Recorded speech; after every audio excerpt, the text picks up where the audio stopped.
Hey folks, this is David Bell at Gershman Mortgage, and today we're going to talk about a subject that a lot of realtors and loan officers try to avoid, and that is the idea of buyer's remorse. And after someone purchases a house, they're in the place, they start to feel like maybe I didn't get that great a deal, maybe I don't like this place. We're going to talk about 4 different ways that you can do things up front before you buy so you don't face buyer's remorse.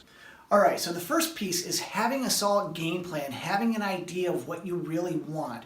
Realtors will tell you the 3 most important things are location, location, location. So knowing the area that you want to buy, vitally important.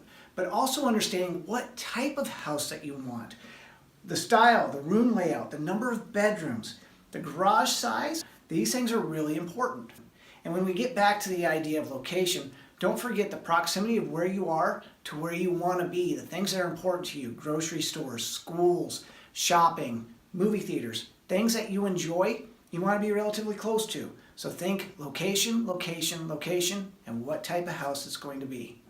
So the second concept of avoiding buyer's remorse right from the get-go is taking the time to truly research and interview the mortgage lender and the realtor you're planning on working with. So notice I mentioned the mortgage lender first, and here's why. A lot of times as buyers, we get the cart before the horse. We start looking online, then we talk to the realtors to go take a look at a place, and we have no idea if we actually even qualify for this or what the monthly payment's going to look like. So what I would suggest we do is get it in reverse order. Talk to that loan officer before you get with that realtor and before you start shopping. And if you talk to the right loan officer and you have the concept of how much you're budgeting for a monthly payment, along with what you're planning to use for down payment, they should back in to the mathematical formula for the right size house for you. So in 2016, J.D. Powers did a survey of people that had just bought houses, and they came to find out about 27% regretted the decision they made on which lender to use. And it's really interesting the reasons why this happened. So what they found overwhelmingly were there are 3 main things that cause for the dissatisfaction with the lender. The first one being lack of communication. Second one, problems during the process which they just didn't understand. And the third one was the lender overpromised and underdelivered. Things just didn't happen the way they thought they were going to. Of the 27%, 72% of those folks actually found that they stated they felt pressured into choosing a particular lender and a particular product. And when it came right down to it, it felt like they did not get enough education or there wasn't enough information provided to them to make an informed decision.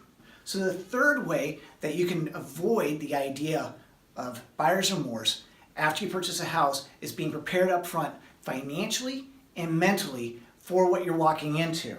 I know I said a bad word, but a budget is something adults need to use. Even the most wealthy base their decisions on setting a proper monthly budget. So if you don't have a budget going into the purchase of a house, how do you have any idea what you can afford?